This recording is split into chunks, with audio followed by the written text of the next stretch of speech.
فما كانت إلا ساعة وإذا بولدي الحسن قد أقبله وقال السلام عليك يا أمه فقلت وعليك السلام يا قرة عيني وسمنة فؤادي فقال يا أمه إني أشم عندك رائحة طيبة كأنها رائحة جد رسول الله صلى الله عليه وآله فقلت نعم إن جدك تحت الكساء فأقبل حسن نحو الكساء وقال السلام عليك يا جدو يا رسول الله أتأذن لي أن أدخل معك تحت الكساء فقال وعليك السلام يا ولدي ويا صاحب حوزي قد أذنت لك فدخل معه تحت الكساء صلوات الله عليه وسلم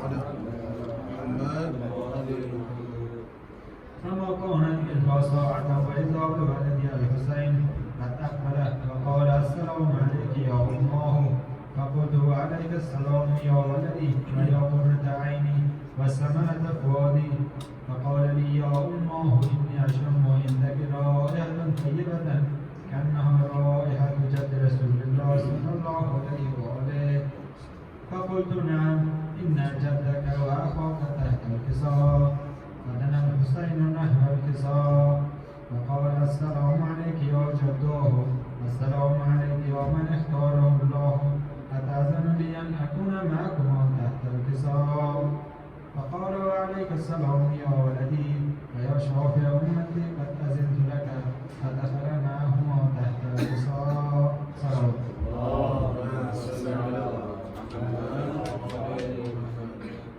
فأقبل عند ذلك أبو الحسن علي بن أبي طالب فقال السلام عليك يا بنت رسول الله فقلت وعليك السلام يا أبا الحسن ويا أمير المؤمنين فقال يا فاطمة إني أشم عندك رائحة طيبة كأنها رائحة أخي وابن أم رسول الله صلى الله عليه وآله فقلت نعم ها هو مع ولديك تحت الكساء فأقبل علي نحو الكساء وقال السلام عليك يا رسول الله أتأذن لي أن أكون معكم تحت الكساء قال له وعليك السلام يا أخي ويا وسيلي وخليفتي وصاحب لوائي قد أذنت لك فدخل علي تحت الكساء صلوات اللهم صل على ثم أتيت نحو الكساء وقلت السلام عليك يا أبتاه يا رسول الله أتأذن لي أن أكون معكم تحت الكساء قال وعليك السلام يا بنتي ويا بزاتي قد أذنت لك فدخلت تحت الكساء فلما اكتملنا جميعا تحت الكساء أخذ بي رسول الله بطرف الكساء وأومأ بيده اليمنى إلى السماء وقال اللهم إن هؤلاء أهل بيتي وخاصتي وحامتي لحمهم لحمي ودمهم دمي يؤلمني ما يؤلمهم ويحزنني ما يحزنهم أنا حرب لمن حرمهم وسلم لمن صلمهم وعدو لمن آذاهم ومحب لمن أحبهم إنهم مني وأنا منهم فاجعل صلواتك وبركاتك ورحمتك وغفرانك ورضوانك علي وعليهم وأذهب عنهم الرجس وطهرهم تطهيرا اللهم صل على محمد وآل محمد فقال الله عز وجل يا ملائكة ويا سكان السماوات إني ما خلقت سماء مبنية ولا أرضا مدهية ولا قمرا منيرا ولا شمسا مزدرة ولا فلكا يدور ولا بحر يجري ولا فلك يسري إلا في محبة هؤلاء الخمسة الذين هم تحت الكساء فقال الأمين جبرائيل يا ربي ومن تحت الكساء فقال عز وجل هم أهل بيت النبوة ومعدن الرسالة هم فاطمة وأبوها وبعلها وبنوها اللهم صل على محمد وآل محمد فقال جبرائيل يا رب أتأذن لي أن أهبط إلى الأرض لأكون معهم سادسا فقال الله نعم قد أذنت لك فهبط الأمين جبرائيل وقال السلام عليك يا رسول الله العلي الأعلى يبرئك السلام ويخصك بالتحية والإكرام ويقول لك وعزتي وجلالي إني ما خلقت سماء مبنية ولا أرضا مدهية ولا قمرا منيرا ولا شمسا مزية ولا فلكا يدور ولا بحرا يجري ولا فلك يسري إلا لأجلكم ومحبتكم وقد أذن لي أن أدخل معكم فهل تأذن لي يا رسول الله؟ فقال رسول الله عليكم السلام يا أمين وحي الله إنه نعم قد أذنت لك فدخل جبرائيل معنا تحت الكساء اللهم صل على محمد وعلى محمد. فقال لي أبي إن الله قد أوحى إليكم يقول إنما يريد الله ليذهب عنكم الرجس أهل البيت ويطهركم تطهيرا اللهم صل على محمد وعلى محمد. فقال علي لأبي يا رسول الله أخبرني ما لجلوسنا هذا تحت الكساء من فضل عند الله. فقال النبي صلى الله عليه وآله والذي بعثني بالحق نبيا واصطفاني بالرسالة نجيا ما ذكر خبرنا هذا في محفل من محافل أهل الأرض وفيه جمع من شيعتنا ومحبنا إلا ونزلت عليهم الرحمة وحفت بهم الملائكة واستغفرت لهم إلى أن يتفرقوا. فقال علي نزل الله فزنا وفاز شيعتنا ورب الكعبة.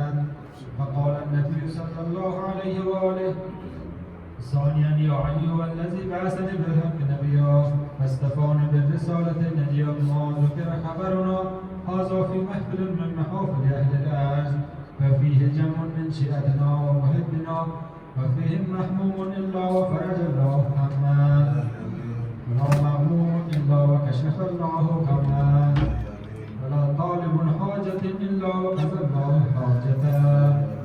فقال علي نزل الله حزنا وأسرتنا وكذلك شيعتنا فازوا وسردوا في الدنيا والآخرة ورب الكعبات. اللهم صل على محمد وعلى محمد.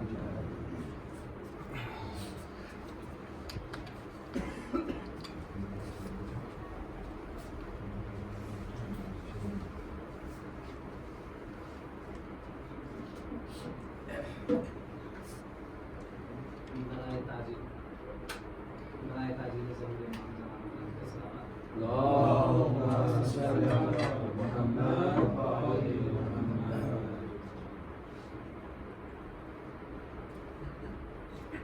ایک مرتبہ درود پڑھ لیجیے محمد اللهم صل على محمد وعلى محمد. دیوان ناظرین ساتھی کو دیکھنا ہوئے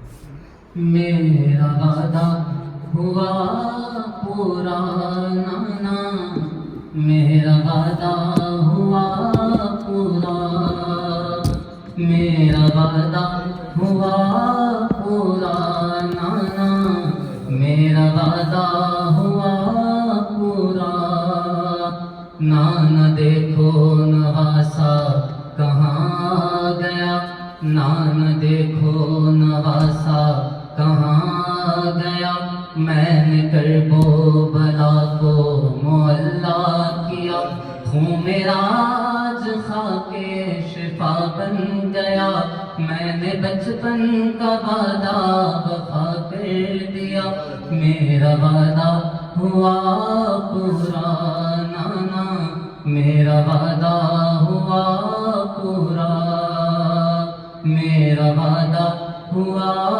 پورا نانا میرا وعدہ ہوا پورا دین و قرآن بچے تیرا کعبہ بچا تا قیامت رہے گی اذان کی صدا مدرسہ بن گئی آج سے کربلا ہائے نانا مگر میرا گھر نہ رہا میرا وعدہ ہوا پورا نانا میرا وعدہ ہوا پورا میرا وعدہ ہوا پورا نانا میرا وعدہ ہوا پورا کتنے لاشیں اٹھائے ہیں ایک روز میں کتنے لاشیں اٹھائے ہیں ایک روز میں کتنے آنسو بہائے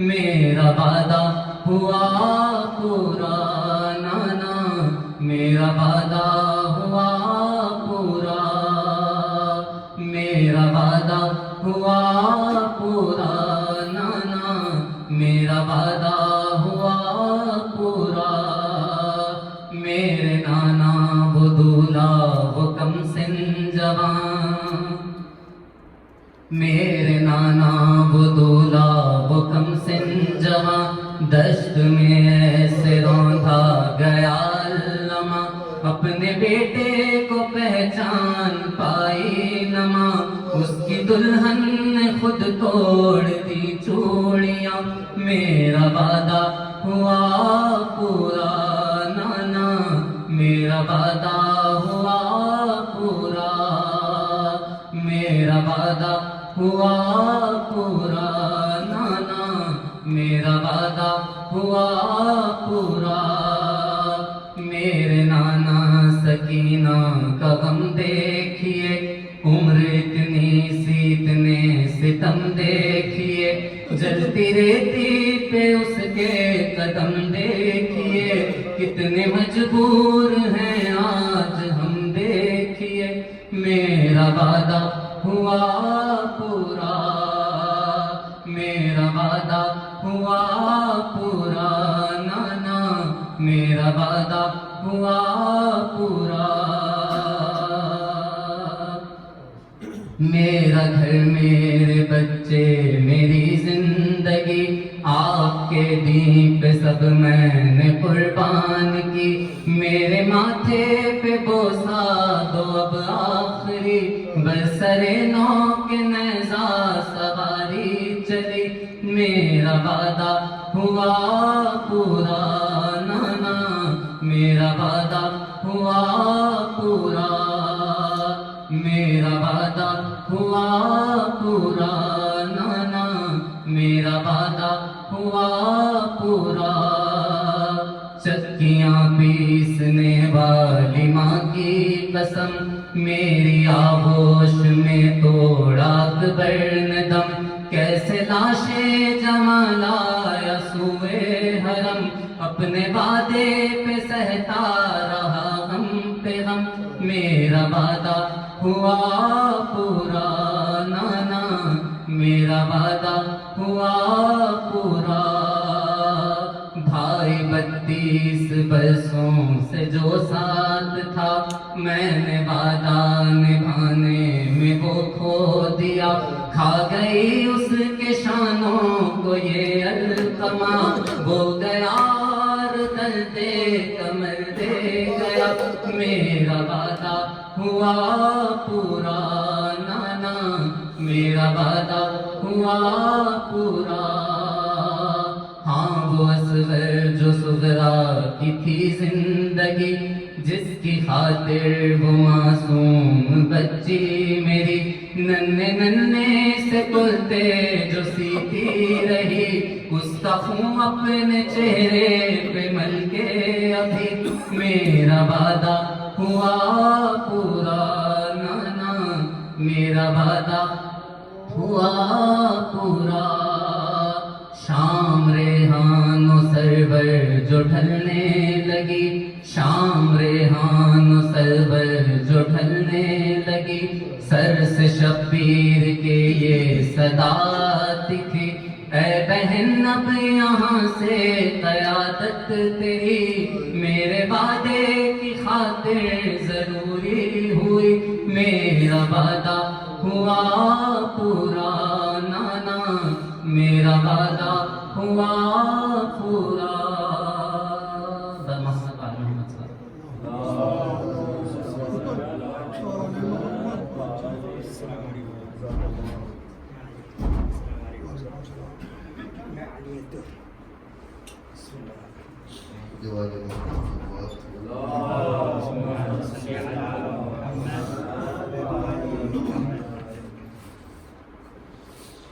لے میرے اللہ اب تیرے حوالے مالک تیرا بندہ اب تیرے حوالے ہر زندگی سے سیر ہو چکا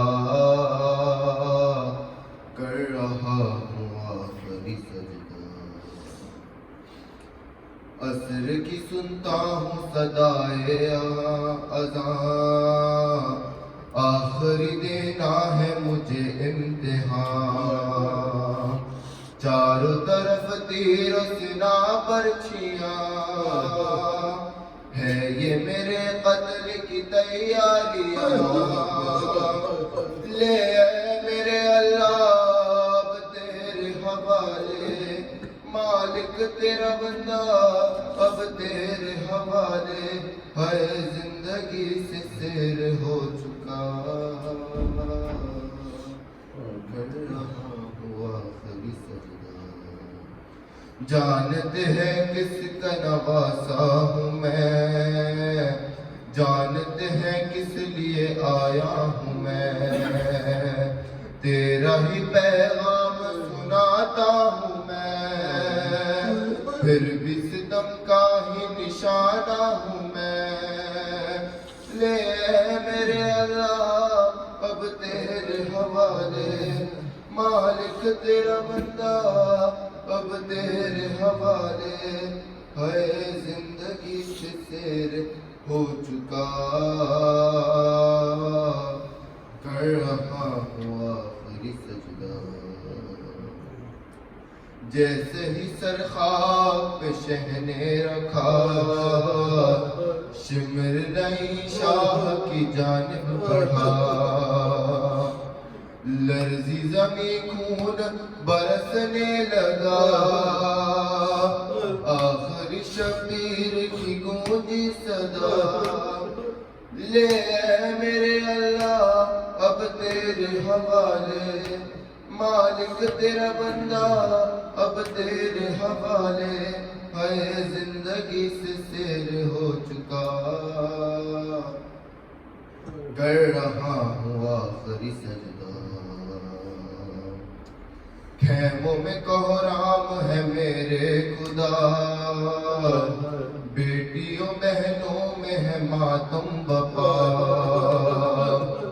غش میں ہے سجاد اکیلا میرا،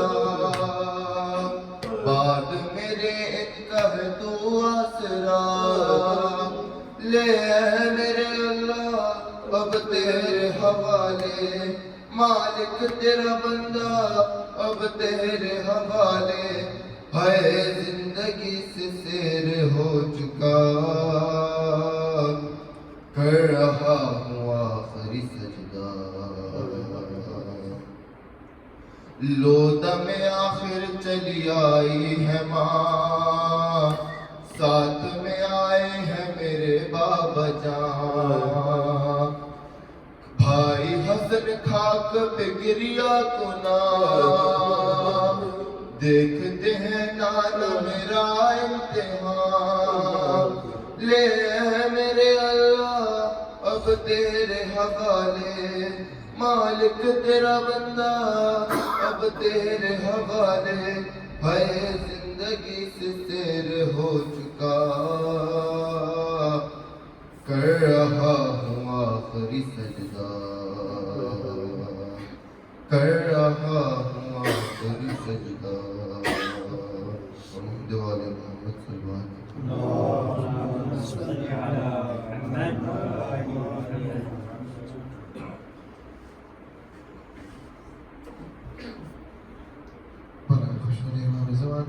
وسلم۔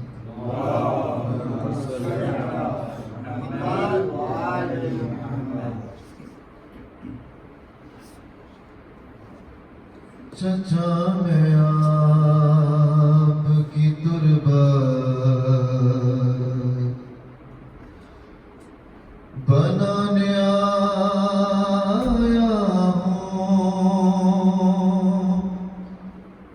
چچا میں آپ کی تربت بنانے آیا ہوں، سکینہ بھی ہے پیاسی بتانے آیا ہوں، چچا میں آپ کی تربت بنانے آیا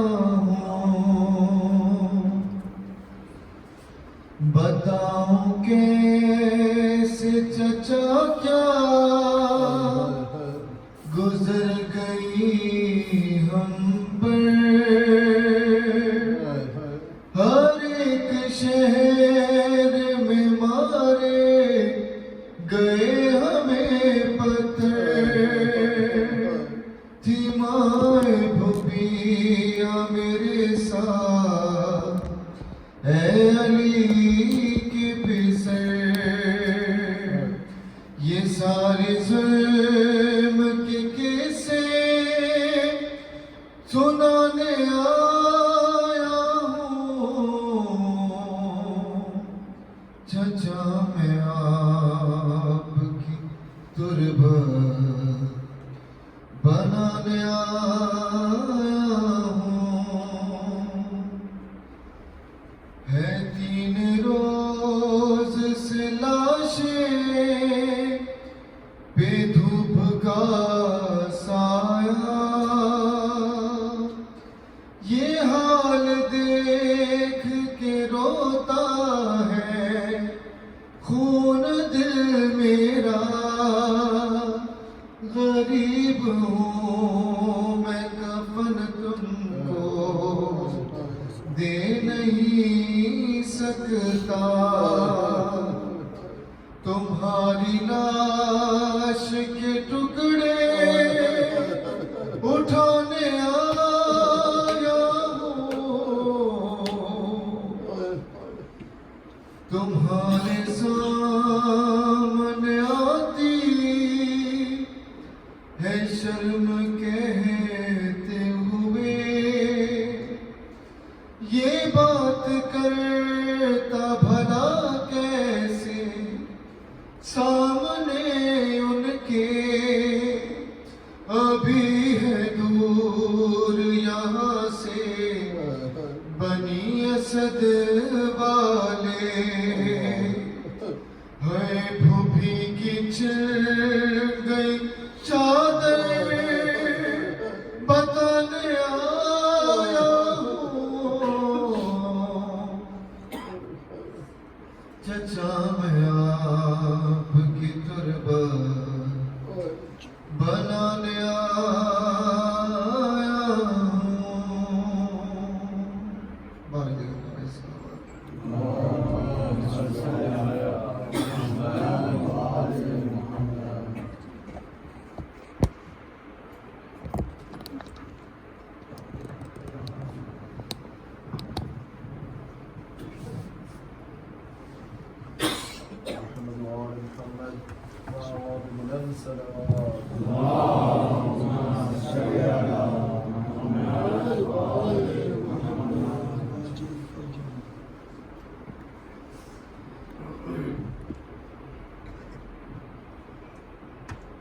فاتحہ.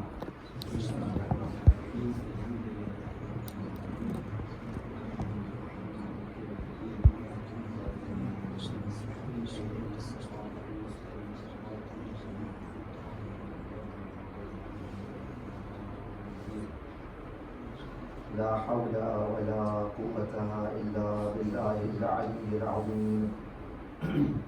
حسبنا الله ونعم الوكيل، نعم المولى ونعم النصير.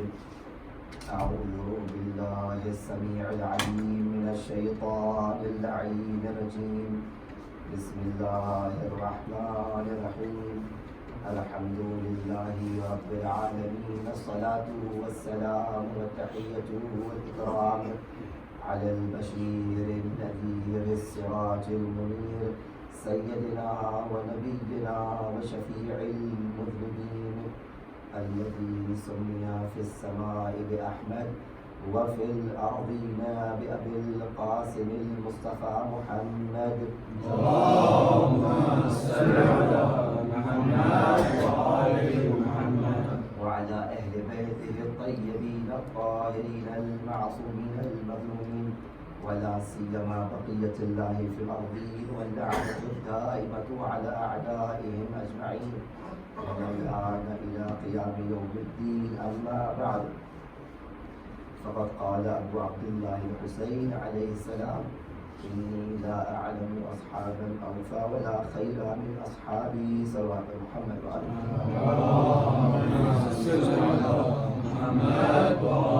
محمد. حضرت سے شہداء اس عشر مجالس کی یہ آخری مجلس ہے اور جو باتیں آپ حضرات کے سامنے اس امام کے قول کے ذیل میں بیان کی اس میں جہاں ساری صفات جو اصحاب امام حسین میں پائی جا رہی تھی اور ان صفات کو دیکھتے ہوئے ہمیں یہ اندازہ ہوا کہ زمانہ کوئی بھی زمانہ ہو اور کیونکہ ہر زمانے میں اللہ کی حجت موجود ہے لہذا یہ صفات ایک عام صفات ہے. دین اسلام کے اندر اگر پورے دین اسلام کو ڈیوائڈ کیا جائے پورے دین اسلام کو تو اس کے 3 حصے بنتے ہیں. ایک حصہ وہ ہے کہ جہاں پر اخلاقیات کو بیان کیا جا رہا ہے, مورل ویلیوز ہیں, ایتھکس ہیں, کس طرح اٹھنا ہے, کس طرح بیٹھنا ہے, مسجد کے آداب, کھانے کے آداب, پینے کے آداب, ماں باپ سے بات کرنے کے آداب اور دوسری چیزیں. ایک حصہ عقائد کا ہے جہاں پر انسان کو اس آئیڈیالوجی اور جو عقائد کا معارف کا باب ہے اس میں چون چلا کی گنجائش ہے. یا آپ پوچھیے کہ بھئی اللہ کیوں ہے, کہاں ہے, ایک ہے یا 2 ہے, امام ہے تو بھی کیوں ہے, وہ امام بن گیا ہم امام کیوں نہیں بنے. یہ سوالات کی گنجائش بالکل ہے جس کے اندر عقائد کے کیوں, اس لیے کہ عقیدے کو جواب اور بلیف کو توجہ جواب خاص طور سے جوان جب بلیفس کی بات آتی ہے تو کسی بات کو آپ یوں ہی بلیو نہیں کر لیتے. بلیف کا سارا دار و مدار جا کے ٹکتا ہے ایمان کے اوپر اور فیتھ کے اوپر, اور جیسے میں نے عرض کیا وہ دل کے اندر ہوتا ہے, تو ادھر سے سمجھنا ہے اور ادھر اتارنا ہے. یہ رہا دوسرا حصہ, تو اخلاقیات ہو گئے, عقائد ہو گئے, اور ایک حصہ فقہ کا بھی, فقہ بھی ماشاء اللہ 10 احکام ہیں, ساری مباحث ہیں. جیسے اس دن بھی نماز روزے کے میں نے احکام بیان کیے, وضو کیسے کیا جائے, اس کی کچھ غلطیاں ہوتی ہیں, عمومی غلطیاں ہیں, مسئلے کی غلطیاں میں نے بیان کی, حتیٰ غسل کے اندر کچھ مسائل ہوتے ہیں, نماز کے مسائل ہوتے ہیں. یہاں تو خیر میں کرسیاں نہیں دیکھ رہا ہوں, لیکن بعض جگہوں پہ جیسے بہت سارے مسائل صحیح مثلا کہ مسجد میں کرسیاں رکھی ہوئی ہیں, بھائی نماز پڑھیں اس میں نہ پڑھیں. بہت سے جوان بچے آتے ہیں, چلو خیر جب بزرگ پڑھ لیں تو ہم بھی پڑھ لیں گے نماز. نہیں, ایسا نہیں ہے. یا اگر بزرگ ہیں یا جوان جو بھی ایکس وائی زیڈ کوئی بھی ہو, بھائی اسلام کے اصول ہے, نماز ہے, جب تک کہ آپ کھڑے ہو کے نماز پڑھ سکتے ہیں آپ کو کھڑے ہو کے نماز پڑھنا ہے. ہمارے اگر پیٹ گھٹنے میں درد ہے, ٹوٹ گیا گھٹنا, ہم بینڈ نہیں ہو سکتے ہیں, وہ الگ مسئلہ ہے, آپ کرسی یوز کر لیں. لیکن اگر آپ سارے اعضاء و جوارح درست ہیں, سالم ہیں, تو انسان کو کرسی پہ نہیں بلکہ نارمل طریقے سے نماز پڑھنا چاہیے. اسی طرح روزے کا, روزہ لوگ بھول جاتے ہیں یا کہتے ہیں بھائی ہمارے پیٹ میں درد, ہم روزہ ہی رکھیں گے.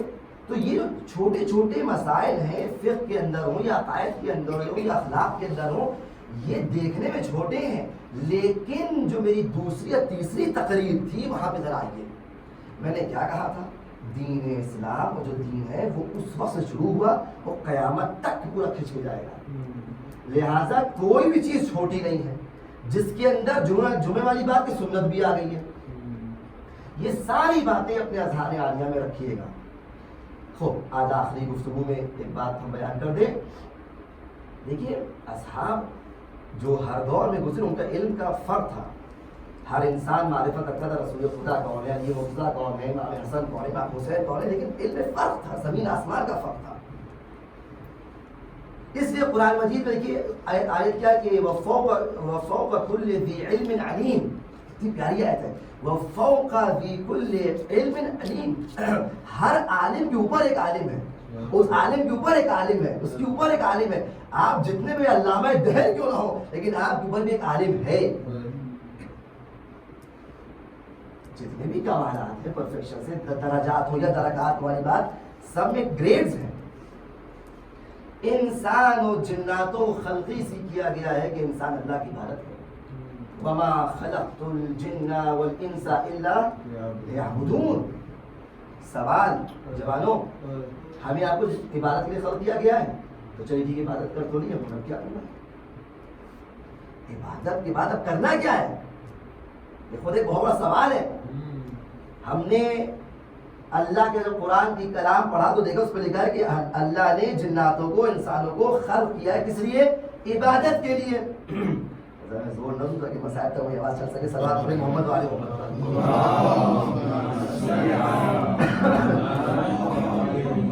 اس سے بہتر صلوات پڑھیں محمد.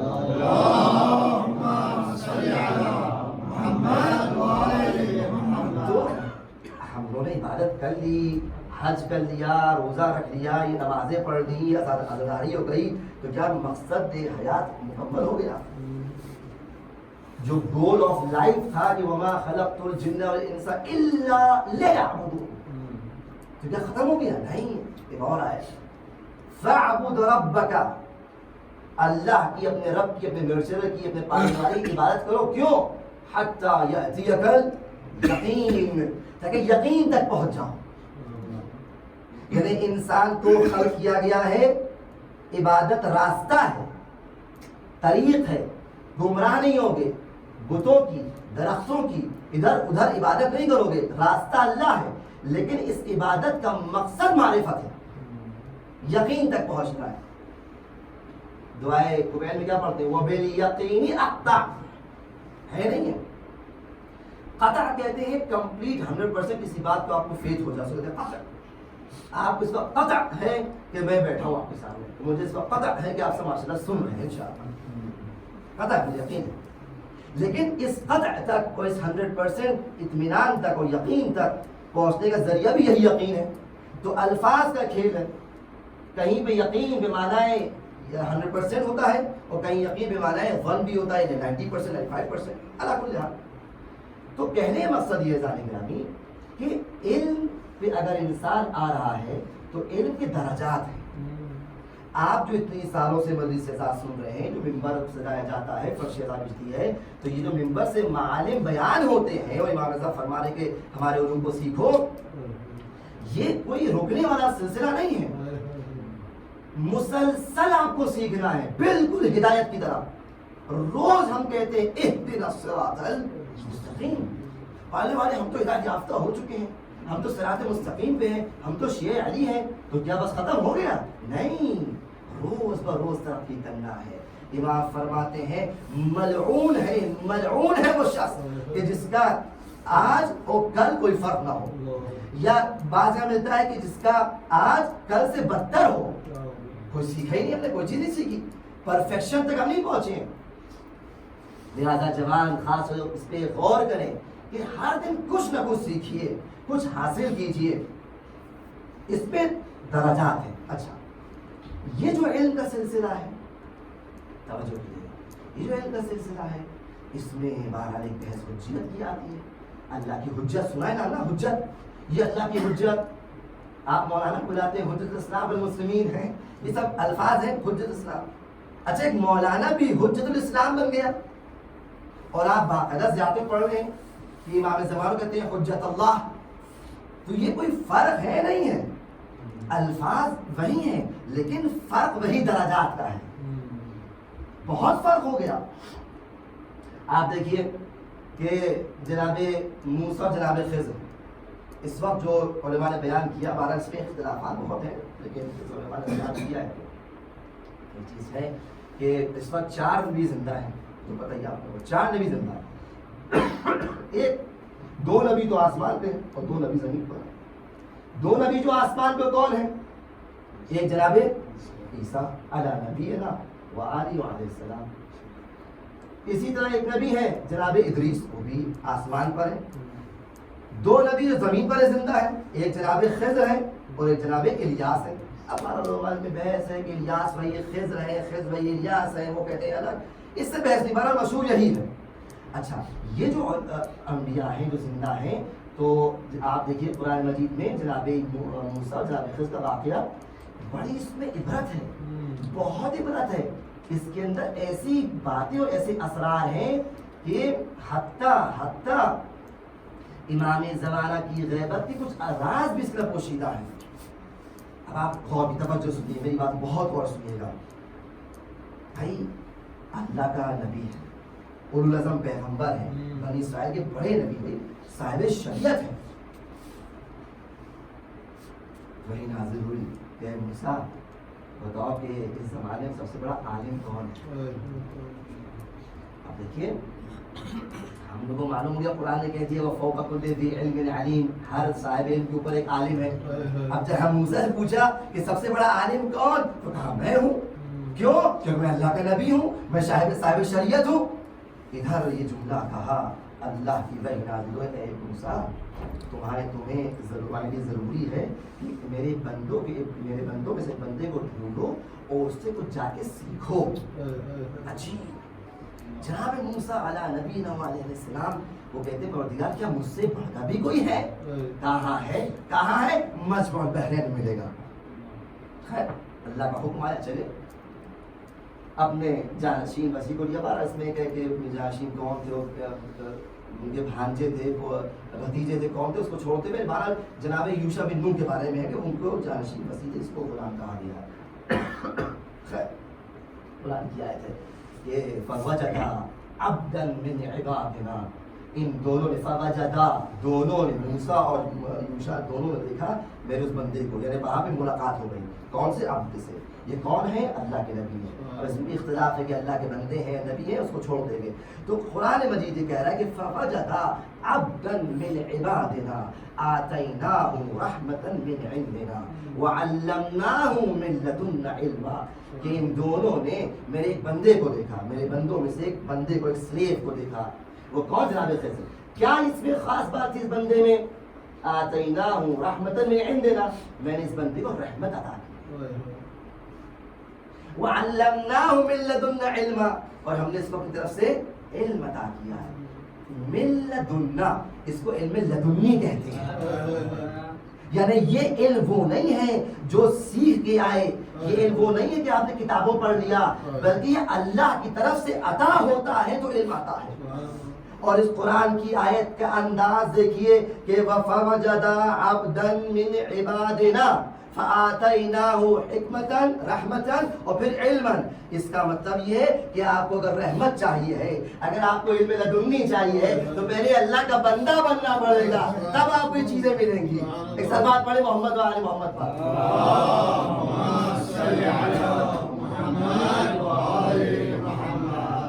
عبدًا مِّنْ عِبَادِنَا، رحمت عطا کی اور اپنے علم لدنی عطا کیا. اچھا آپ یہ کیوں آپ بیان کر رہے ہیں؟ ذہن میں بحث کا جو سرا ہوتا ہے نا، تھریڈ کا جو آخری وہ ہاتھ ڈھونڈا، اگر وہ کھو گیا سارا معاملہ خراب ہو جائے گا.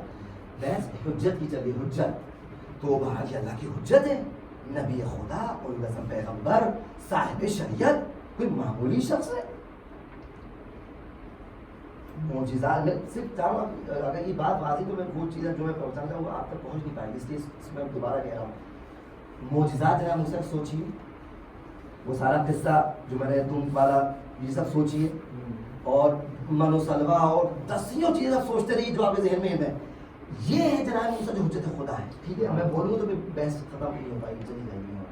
تو ایسا نبی خدا، اس کو علم دیا گیا ہے، رحمت دی گئی ہے، اور وہ کسی مقصد کے تحت آج تک ادھر سے ادھر جا رہے ہیں.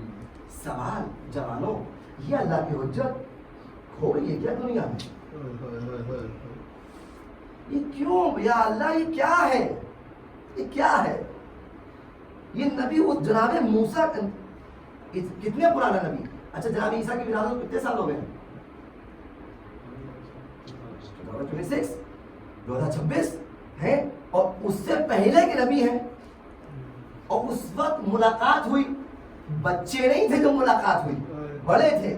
یعنی اتنی عمر ہو گئی ابھی تک زندہ. کیا کر رہے ہیں بھائی؟ وہ کیا کر رہے ہیں؟ ایک جگہ روایت کا جملہ ہے، وہ زیاد کی جملہ ہے کہ انہوں نے آب حیات پیا ہے، ایک ایسا پانی پیا ہے جو زندگی دیتا ہے. بعض علماء نے بیان کیا آب حیات وہ امام زمانہ کے پاس موجود ہے. ایک سلوات پڑھے محمد و آل محمد.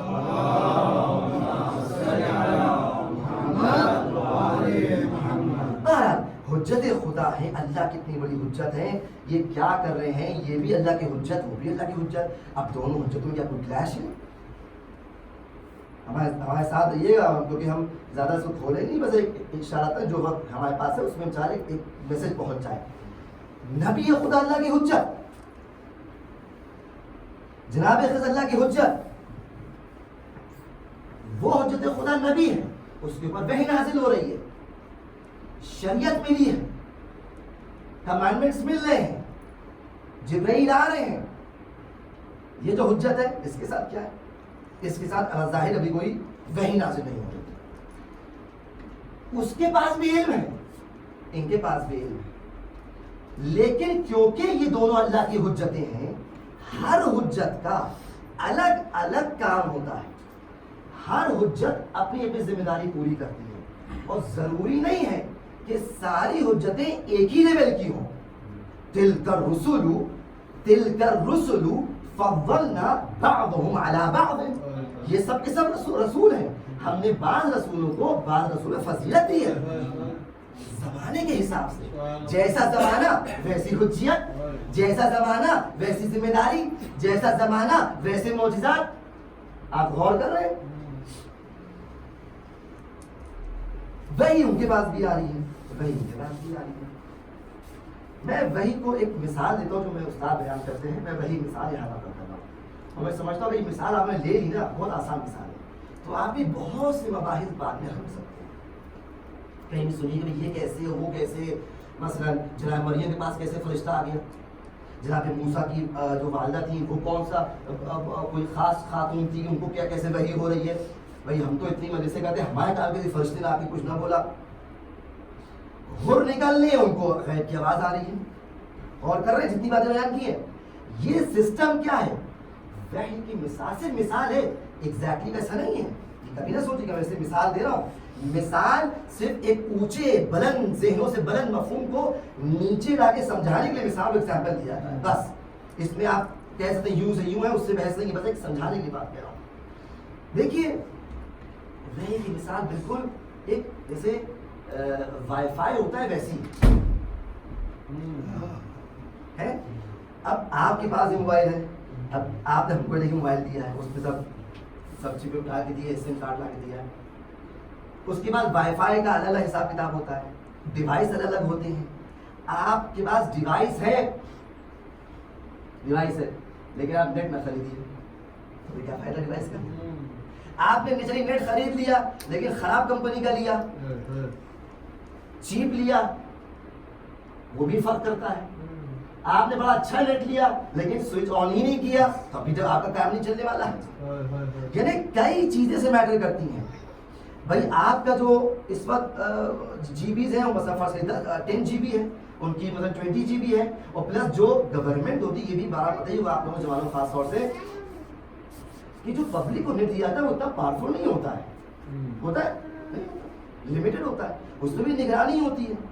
اور جو گورنمنٹس کے پاس ہوتا ہے وہ زیادہ پاورفل ہوتا ہے, وہ ذرا ایک کلک کرے سب چیز کھل جاتی ہے, اور ان کے پاس زیادہ سورسز ہوتے ہیں. اسی طرح گورنمنٹ کے اوپر بھی کچھ حضرات ہیں جو پوری دنیا چلا رہے ہیں, ان کے پاس بھی بہت زیادہ پاورفل والا ہے, اور وہ دیکھیے وہ ڈسٹریبیوٹ کر رہے ہیں. تقریباً یہی چیز وحی کے اندر بھی ہے. آپ کے پاس ڈیوائس طہارت قلب ہونا چاہیے. اگر طہارت قلب ہے, نفس اتنا پاک ہے, تو یہ ڈیوائس موجود ہے. اب یہ آپ کے اوپر ڈیپینڈ کرتا ہے, یہ آپ کے اوپر منحصر ہے کہ آپ کتنے اپنے اعمال کے ذریعے سے وائی فائی خریدتے ہیں. اس الفاظ پڑھیے محمد وآل محمد.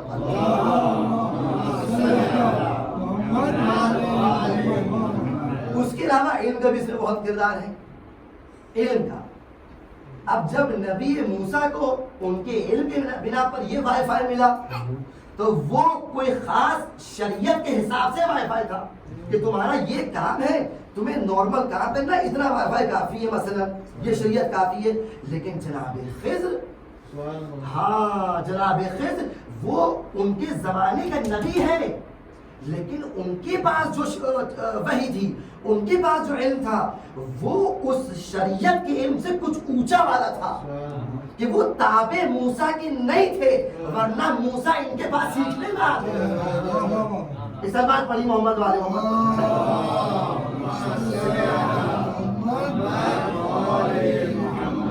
غور کیجیے گا، اس سے زیادہ آسان میں بیان نہیں کروں، اس پہ غور کیجیے گا بارہ۔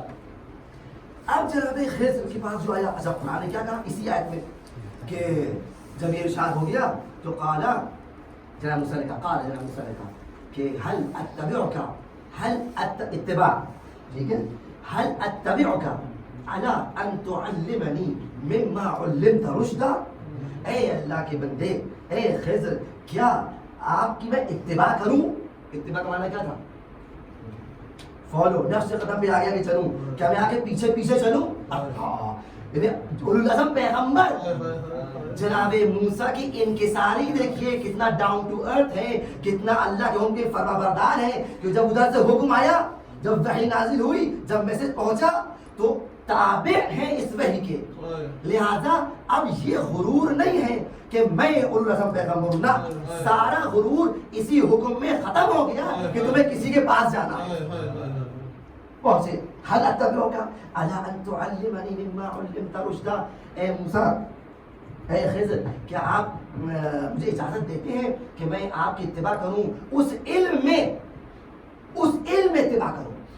غور کیجیے گا، غور کیجیے گا، مجھے کچھ اور نہیں چاہیے، میں خود صاحب شریعت ہوں، مجھے معلوم ہے، مجھے وحی نازل ہوتی ہے، میرے پاس معجزات بھی ہیں، لیکن علامہ علمتا، جو آپ کو تعلیم دیا گیا ہے، مما علمت رشدا، جو آپ کو تعلیم دیا گیا ہے، وہ جو ہدایت کا علم ہے، اس کا مطلب یہ ہوا، توجہ، اس کا مطلب یہ ہوا موسیٰ کے پاس وہ احکام تھے، وہ علم تھا جو پبلک کو ضرورت تھی، لہذا شریعت ان کے پاس تھی، وہ بیان کر رہے یہ کرو وہ کرو، ڈوز ناٹ ٹو ڈوز، یہ وحی ہے۔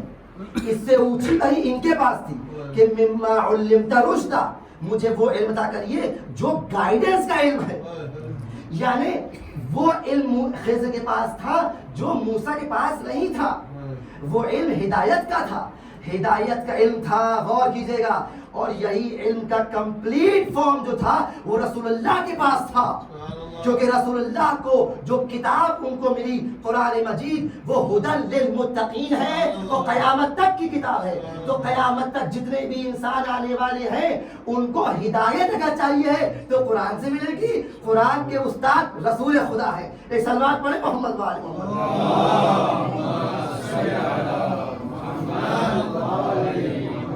خیر اس میں اور غور کیجیے، میں اس میں زیادہ تفصیل آگے ہی بولوں گا، لیکن اتنا کافی ہے۔ تو حجتیں الگ الگ ہوتی ہیں، کچھ حجت الگ ہے، اس کے علم میں زیادہ ہے، کچھ حجتیں کم ہیں، اس کا علم کم ہے۔ اچھا کچھ حجت چھپی ہوئی بھی اسی واقعے میں دیکھیے، پورے زمانے کو معلوم ہے کہ موسیٰ نبی خدا ہے، یہ حجت ظاہر ہے، موسیٰ کو خود نہیں پتا کہ خضر بھی کوئی ہے، وہ حجت پاتے ہیں۔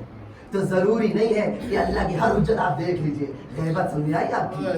قرآن مجید میں غیبت ہے، یہی غیبت ہے جو قرآن مجید سے کی جاتی ہے، اللہ کی حجت ہے اور چھپی ہوئی ہے، ضروری نہیں کہ ہر حجت آپ کو نظر آئے، اللہ کل حال۔ اچھا علم کے مراحل واضح ہو گئے، علم کے مراحل ہیں، حجتوں میں الگ الگ فرق ہے۔ ویسے جملہ میں کہہ رہا ہوں، ایک جملہ اس میں کہہ رہا ہوں کہ جناب زینب سلام علیہا کو کہ امام حسین ذمہ داری دی تھی نا، یہ کون سی حجت تھی؟ اللہ اکبر، اے زینب اب تم سنبھالنا، بچوں کو دیکھنا، سب کو دیکھنا، یہ جناب زینب ایک حجت خدا ہیں جن کی ذمہ داری تھی۔ کیا ذمہ داری تھی؟ جب خیمہ جل رہا تھا تو ایک شخص کہتا ہے، راوی میں مسائل پہ نہیں آیا ہوں، راوی کہتا ہے کہ میں نے خاتون کو دیکھا وہ مسلسل چاہتی تھی خیمے میں چلی جائے، میں نے پوچھا تمہارے خیمے کوئی قیمتی چیز ہے؟ کہا کہ میرا بھتیجا ہے، اور یہ کہہ کے جوش میں جناب زینب اندر چلی جاتی ہے۔ اب سوال جو اس دن میں نے بیان کیا تھا، امام ہماری جان و زدہ پر وہ اولا ہے، تصرف رکھتا ہے، جناب زینب کی ذمہ داری اور حجیت یہ تھی کہ زمانے کے امام کا تحفظ کرنا۔ اللہ اپنی جان، عورت ذات نہیں فکر کی کہ میں جل جاؤں، کچھ اندر چلی گئی، اندر چلی گئی۔ یا غور کیا آپ نے؟ حجت خدا الگ الگ حجتیں، بہرحال آئیے واپس۔ اب یہ کہ جب علم کے مراحل الگ الگ ہیں، اور ایک واقعہ بہت اچھا میں آ رہا ہے، سوال پڑھی، اس کو بھی سن لیجیے، سوال پڑھی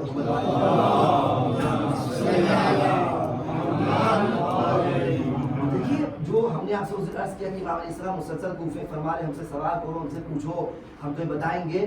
یہ صرف کوفے کا نہیں تھا، یہ اللہ کی حجت مسلسل اپنی حجت کو شو کر رہی ہے.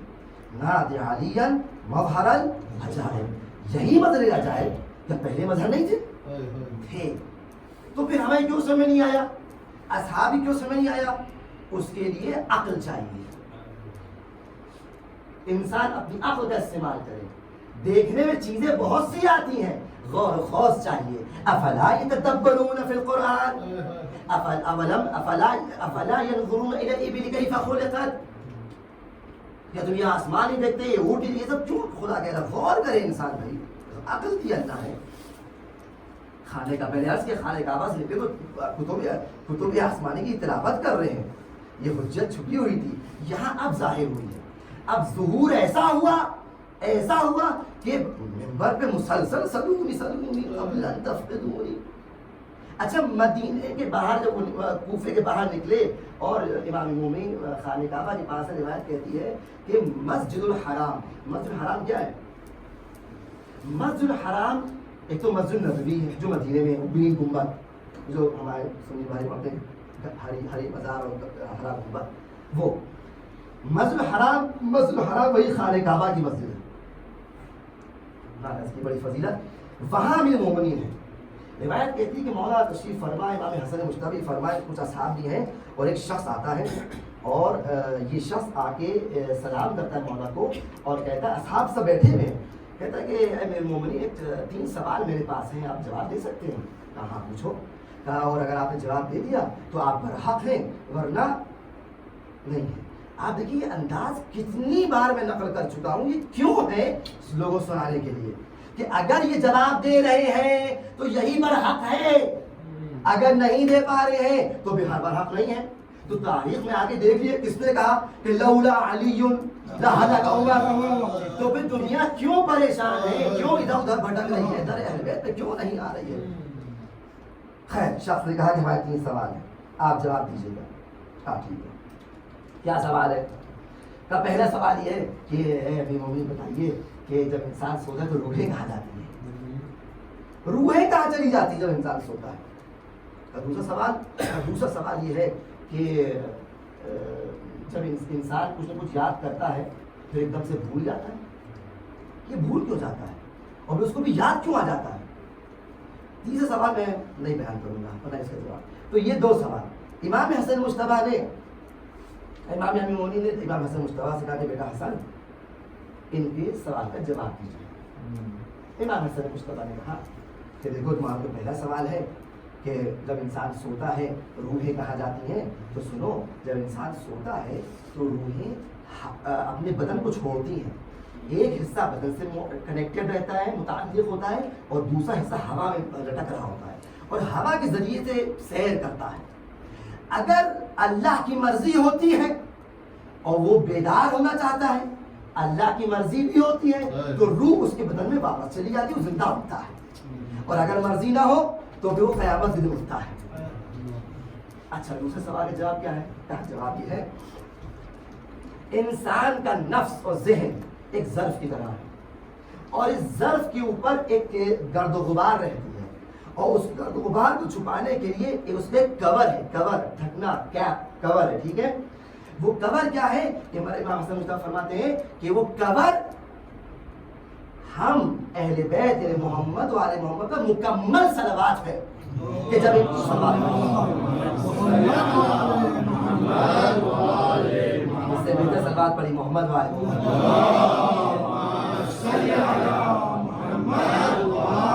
جب انسان صلوات پڑھتا ہے تو وہ کور ہٹ جاتا ہے اور وہ مطلب دماغ میں آ جاتا ہے، اور اگر صلوات نہیں پڑھتا تو کور پڑا رہتا ہے، اسے یاد نہیں آتا. خیر پھر تیسرا سوال کیا، اس کا بھی جواب امام نے دیا، اور پھر جب جواب دے دیا تو وہ شخص کھڑا ہوتا ہے، سلام کرتا ہے اور خدا سے لے چلا جاتا ہے، مسجد الحرام سے نکل گیا. امام علی فرماتے بیٹا حسن ذرا پیچھے بھی جاؤ، دیکھو یہ کہا جاتا ہے امام حسن مصطفیٰ پیچھے پیچھے جاتے ہیں اور ادھر مسجد الحرام کے باہر قدم نکالتا غائب ہو جاتا ہے. بس ہے کہا کیا ہو بیٹا, کہاں گیا؟ کہا بابا جان میں نے پیچھا کیا اور مسجد الحرام کے باہر نکلتے ہی غائب ہو گیا. حضرت بتایا وہ کون تھا؟ کہا کہ اللہ جانے, رسول جانے اور آپ جانیے. کیا عجب ہے, کیا عجب ہے, اللہ جانے, رسول جانے, آپ جانیے. کہا بیٹا وہ میرا بھائی خضر تھا. ایک سلوات پڑھے محمد و آل محمد.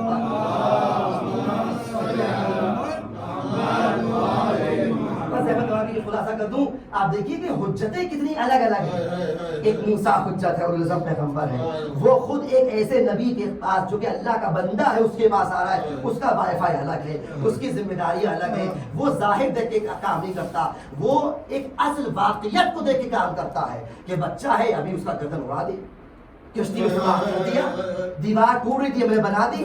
موسیٰ کے بارے خضر نے پہلے ہی کیا علم تھا کہ پہلے ہی کہہ دیا خضر نے کہ انکا لن تستطیع معی صبرا, اے موسیٰ تم میرے ساتھ صبر نہیں کر سکتے. علم لدنی کے پاس رہنے کے لیے صبر چاہیے ہے. اب یہی موسیٰ خضر کے پاس آئے, جملہ میں کہہ رہا ہوں خضر کس کے پاس آئے؟ جو خضر ہے وہ امام علی کے پاس آ رہے ہیں. بلکہ جملہ بدل دوں, ارے خضر علی کے پاس آئے لیکن شاگردی کس کی اختیار کی؟ حسن مصطفیٰ کی اختیار کی.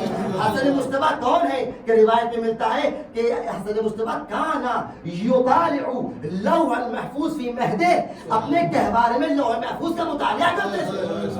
ایک سلوات پڑھے محمد و آل محمد.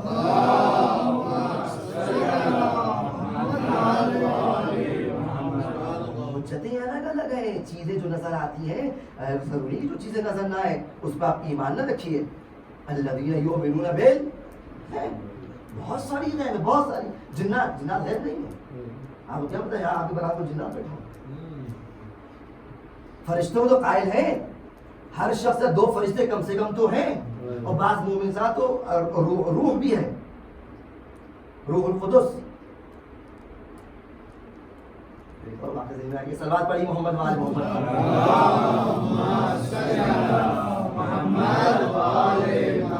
بات آئی تو ایک واقعی سن لیجیے اور پھر اپنے مسابقہ ہی سے ہم دے دیں گے. آپ دیکھیے امیر المومنین نے کس طرح اپنے کو پہچانوایا ہے, اور پلس رسول نے بعد میں ایک حد تک پہچانوایا. یہی رسول خدا سفر کر رہے ہیں, سفر کرتے کرتے ایک وادی سے گزرے, ایسی وادی جہاں اتنی گرمی تھی کہ اصحاب پریشان تھے. تاریخ کہتی ہے کہ باقاعدہ اصحاب نے شکوہ بلا کہ یا رسول اللہ یہ کون سی وادی سے جلدی گزرے, ہم سب پیاس سے ہم سب کا برا حال ہے, پانی ختم ہو چکا ہے. پوچھا کون سی وادی؟ کہا کہ یہ وہ وادی ہے کہ جہاں پر طبع, شام کے جو کنگز تھے طبع وہ لوگ, یا حتیٰ جو پرشین امپائر کے جو کنگز تھے وہ لوگ, وہ سب لوگ یہاں آئے, وہ سب جنگیں ہار گئے. ایسی سخت و گرم وادی ہے, یہاں کوئی رہ نہیں پاتا ہے.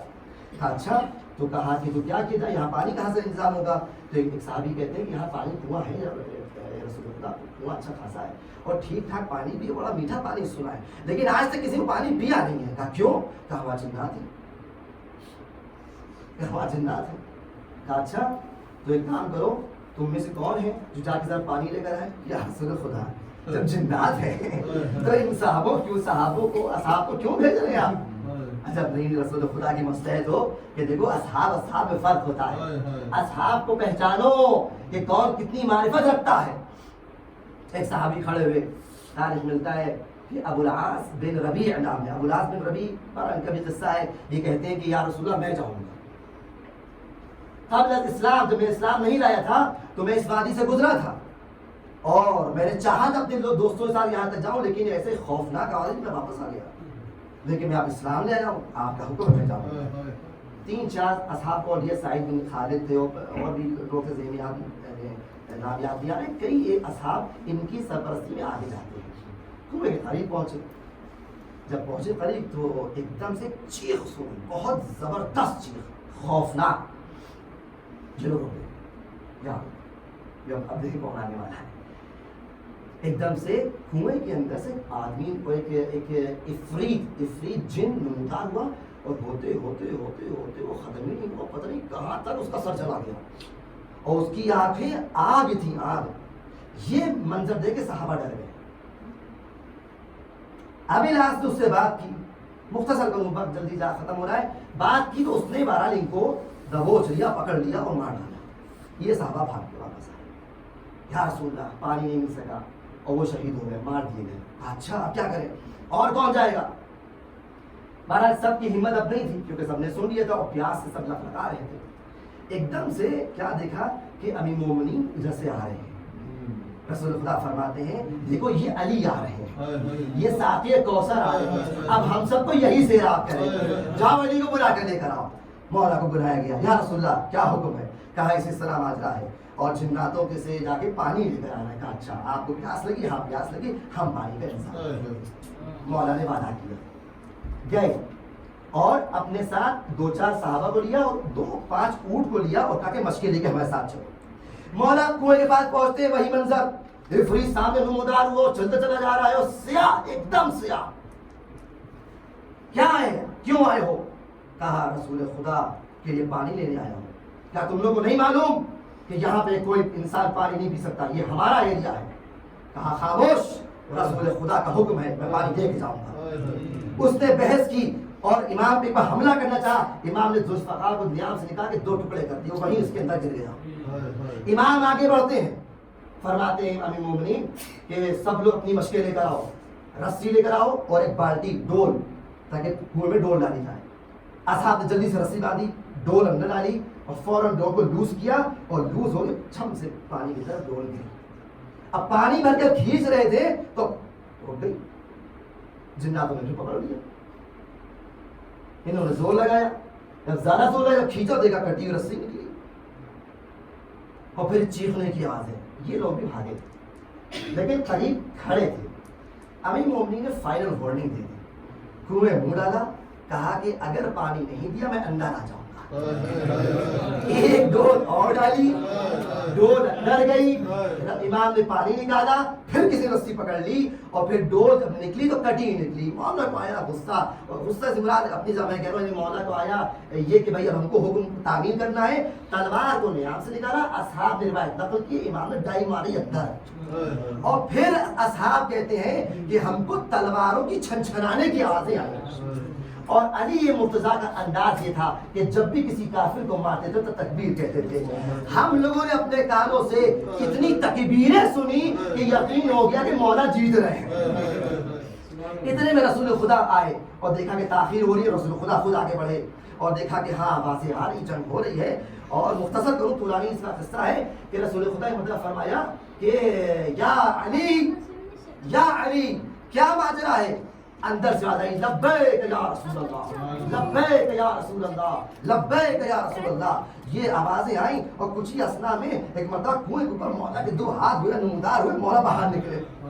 رسول خدا فرماتے ہیں کہ یا علی مرحبا مرحبا، بتاؤ کیا ہوا، تم بتاؤ گے یا میں بتاؤں؟ تو رسول خدا فرماتے ہیں کہ تم ہی بتاؤ، میں ہی بتاؤں، تم ہوا کیا تھا؟ مولا کائنات مسکرا کے فرماتے ہیں کہ جب میں نے 2 بار ڈول ڈالی اور جب 2 رسی کاٹ دی تو میں نے ان کو وارننگ دی، پھر میں اندر گیا، اندر جناتوں کے 42,000 جنات تھے، 42,000 ایک جگہ میں روایت پڑھتا ہے 42,000 قبیلے تھے اور ہر قبیلے ہزاروں جنات۔ مولا نے فرمایا کہ میں نے پہلے اسلام کی دعوت دی، جب ان لوگوں نے اسلام کی دعوت قبول نہیں کی اور ہم سے برسر پیکار ہوئے تب میں نے جنگ شروع کی اور میں نے 20,000 جناتوں کو واصل جہنم کیا اور 24,000 جناتوں نے میرے ہاتھ پہ بیعت کی ہے اور شہادتین پڑھی ہے کہ اشہد ان لا الہ الا اللہ و اشہد ان محمد رسول اللہ۔ اور اس کے بعد جب پوچھا کہ آپ کے کون، تو کہا میں علی ہوں، رسول کا جانشین ہوں۔ تو میرا اقرار بھی کیا ہے یا رسول اللہ۔ جب میں نکل رہا تھا تو اختلاف ہوا کہ اس میں قبیلے کا جو قبیلہ ہے مسلمان ہو گئے تو کوئی گائیڈ اور لیڈر بھی تو طے ہو۔ تو مولا فرماتے ہیں کہ ایک جن تھا، بڑا قاعدے کا تھا، بڑا زاہد تھا، اس کا نام تھا زعفر جن کو میں نے بادشاہ بنا دیا۔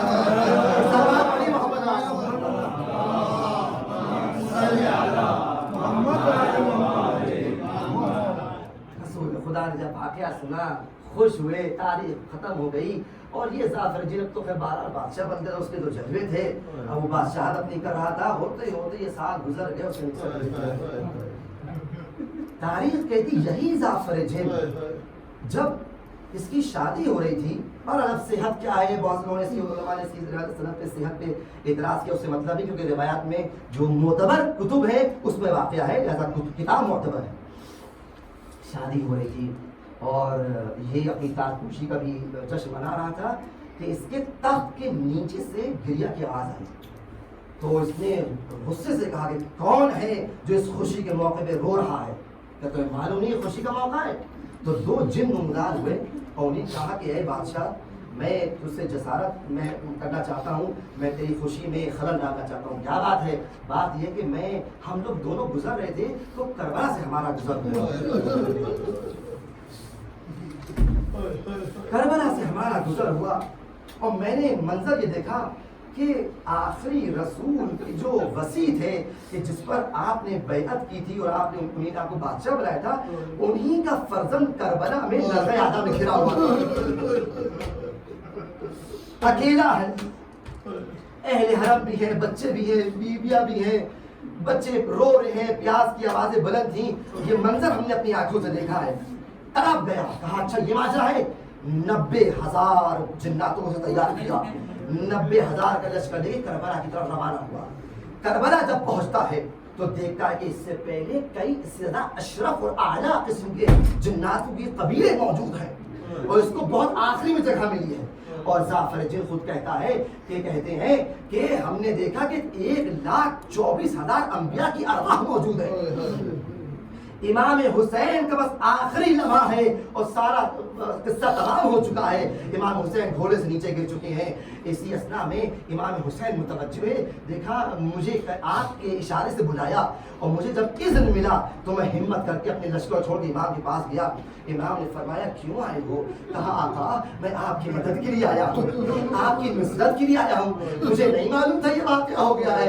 امام فرماتے ہیں تم آئے ہو، خدا تمہیں جزائے خیر دے، رسول خدا علی مرتضیٰ حسن مجتبیٰ اور میں تم سے راضی ہوں، ہم سب امام تم سے راضی ہیں، لیکن تم نے دیر کر دی۔ ارے سب کچھ ختم ہو گیا، میرا عباس مارا گیا، میرا قاسم مارا گیا، میرے علی اکبر مارا گیا، میرے اصحاب سارے مارے گئے، بس آخری مرحلہ ہے، تم واپس چلے جاؤ، داستان آگے بڑھ جاتی ہے۔ ہاں عزیزو، امام حسین شہید ہوتے ہیں اور 11 محرم آ جاتی ہے۔ 11 محرم کو علماء نے لکھا ہے کہ کاروان تیار ہوتا ہے۔ میں نے اسے ایک قسمت پڑھی تھی مصائب کی کہ کاروان تیار ہوا، کس طرح تیار ہوا کہ اونٹوں کو بلایا گیا، اور یہ کون سے اونٹ ہیں جو کہ حکم یہ تھا، دیکھیے میرے گلے میں نہ طاقت ہے، آپ لوگ مصائب سنیے گریا کرتے رہیے گا، میں شاید اسی صورت سے پڑھتا رہوں گا، اور جتنی میرے گلے میں اور سینے میں طاقت ہوگی میں زور لگاؤں گا، لیکن بہرحال مصائب ہوتے ہیں، آہستہ سنیے، زور سے سنیے، صرف تصور ہوتا ہے، اگر تصور آپ کا چلا گیا، آنکھوں سے 2 اشک نکل گئے، ہم لوگ کی عبادت قبول ہو جائے گی۔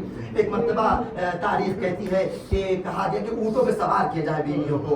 اونٹ کون سے تھے معلوم ہے؟ اونٹ وہ تھے جو تیز رفتار اونٹ تھے۔ تو ہم نے یہ دیکھا کہ تیز رفتار اونٹوں پہ گوشت کم ہوتا ہے، یہ دبلے ہوتے ہیں، ان کے اوپر ہڈیاں زیادہ نظر آتی ہیں۔ تاریخ پھر یہ کہتی ہے کہ ان اونٹوں پہ جب بیویوں کو سوار کیا گیا تو کجاوا نہیں تھا، کوئی کپڑا نہیں بچھایا گیا، بغیر کجاوے کے ان بیویوں کو سوار کیا گیا اور پھر تیزی سے اونٹوں کو دوڑایا گیا۔ اب آپ تصور کیجئے وہ اونٹ جو تیز دوڑ رہے ہوں، وہ اونٹ جن کی ہڈیاں نکلی ہو، تو شہزادیوں بیویوں کیا عالم ہوا ہوگا۔ تاریخ کہتی ہے کہ بیویوں کو جناب فضہ نے سوار کیا، امام سجاد کے لیے اونٹ کو نیچے کیا گیا۔